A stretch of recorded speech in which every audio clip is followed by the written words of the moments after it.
గ్రామాల్లో మౌలిక సదుపాయాల కల్పనతో పాటు యువతకు ఉపాధి, ఉద్యోగ అవకాశాలు కల్పించడమే తన ప్రధాన లక్ష్యమని గన్నవరం ఎమ్మెల్యే యార్లగడ్డ వెంకట్రావు తెలిపారు.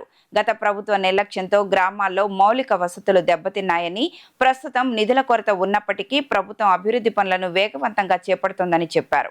బాపులపాడు మండలంలోని కోడూరుపాడు, సేరి నరసన్నపాలెం, వీరవల్లి గ్రామాల్లో 1.07 కోట్ల వ్యయంతో నిర్మించిన సీసీ రోడ్లను ఎమ్మెల్యే యార్లగడ్డ వెంకట్రావు ప్రారంభించారు.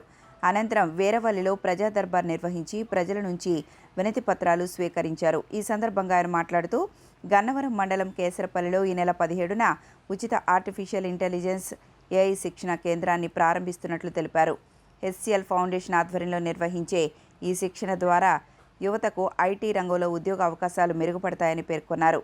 గ్రామాల్లో తాగునీరు, రహదారులు, డ్రైనేజీల అభివృద్ధికి ప్రభుత్వం ప్రాధాన్యతనిస్తోందని తెలిపారు. పోలవరం కెనాల్ అనుసంధాన పనులు, బుడమేరు వరద నివారణ చర్యల కోసం ప్రభుత్వం భారీగా నిధులు మంజూరు చేసిందని వెల్లడించారు. ప్రజల సమస్యలను దశల వారీగా పరిష్కరిస్తామని ఎమ్మెల్యే హామీ ఇచ్చారు. ప్రజా దర్బార్ నిర్వహించిన సందర్భంగా దాదాపు 260 గ్రీవియన్స్లు మనం అడ్రస్ చేస్తాం. ఈ రాష్ట్రంలో మొట్టమొదటిసారిగా నియోజకవర్గ హెడ్ క్వార్టర్లోనే గ్రీవియన్స్ డే పెట్టే సందర్భం నుంచి గ్రామ స్థాయిలో పెడదామని ఉద్దేశం దాదాపు 43-44 గ్రామాల్లో గ్రీవియన్స్ డే ప్రజా దర్బార్లు నిర్వహించింది. దీనివల్ల లాభం ఏంటంటే దాదాపు 9,800 రాను తగ్గిపోతున్నాయి. వచ్చిన కొత్తలో చాలా ఎక్కువ. ఏ గ్రామం వెళ్ళినా చుట్టుపక్కల 2-3 గ్రామాలకు కలిపి పెడితే 2-3 పంచాయతీలకు కలిపి పెడితే 500, 700, 800 అట్టు వచ్చిన పరిస్థితి. ఇప్పుడు రాను ప్రజా సమస్యల పరిష్కారంలో 9,638 గ్రీవియన్స్లు ఉంటే దాదాపు 90% వాటికి పరిష్కారం చూపిన పరిస్థితి.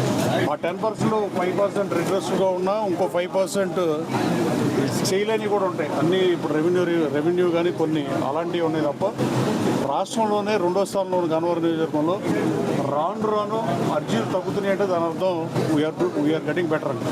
సో చాలా వరకు ఈ సమస్యల్ని పరిష్కరించిన అధికార యంత్రాంగాన్ని అభినందిస్తూ, అలాగే ఒకటి మాత్రం సుస్పష్టంగా చెప్పదలుచుకున్నా, మల్లవల్లిలో ఎవరైతే వైట్ రేషన్ కార్డు హోల్డర్లు అన్యాయానికి గురై 50,000 రూపాయలు ఇస్తామని జిల్లా కలెక్టర్ యాక్సెప్ట్ చేశాడో అది పెండింగ్లో ఉంది. బాపులపాడు ఎంఆర్ఓని అది పరిశీలించి 50 మందో 45 మంది వైట్ రేషన్ కార్డు వాళ్ళకి 50,000 త్వరగా ఇవ్వాలని కోరుతూ, అలాగే ఎంక్రోచ్మెంట్ మీద చెరువుల్ని కాపాడాల్సిన అవసరం ఉంది. అలాగే ఎంక్రోచ్మెంట్ల మీద ఉక్కుపాదం మోపాం. దాదాపు 67 ఎకరాలు బాపులపాడు మండలంలో వెనక్కి తీసుకున్నాం. గన్నవరం మండలంలో 39 ఎకరాలు వెనక్కి తీసుకున్నాం. గోపవారిగూడెంలో 5 ఎకరాలు 90 సెంట్లు చెరువు వెనక్కి తీసుకున్నాం. సూరంపల్లిలో తీసుకున్నాం.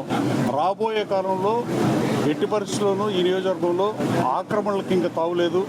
కొంతమంది ఇండస్ట్రీస్టులు కావాలని ఆక్రమించి వాళ్ళు పెద్ద మనుషులుగా సమాజంలో చలామణి అవుతున్నారు. అంటే మీరు ఆక్రమించే భూమి ఆ గ్రామంలో ఏదన్నా అదే ఎకరాలు ఆక్రమించిన వాళ్ళు అదే గ్రామంలో ఆ పొలం గ్రామానికి ఉంటే వాళ్ళే కళ్యాణ మండపం కట్టుకుంటారు, పంచాయతీనే కళ్యాణ మండపం కట్టుకునే పరిస్థితి. క్రికెట్ బాక్స్ ఏర్పాటు చేస్తున్నాం. విజయవాడ రూరల్ మండలం 4-5 చేస్తున్నాం. అలాగే గన్నవరంలో ఒకటి ఆల్రెడీ ఓపెన్ చేసాం. బాపులపాడు కూడా చేయమన్నాం.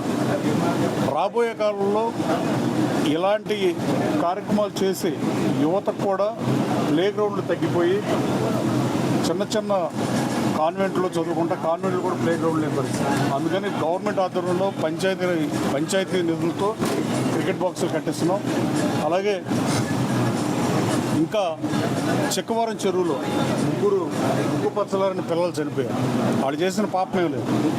అక్రమార్కులు, వెధవలు, ఈ మాట అంటా కూడా నేనే సిగ్గుపడుతున్నాను.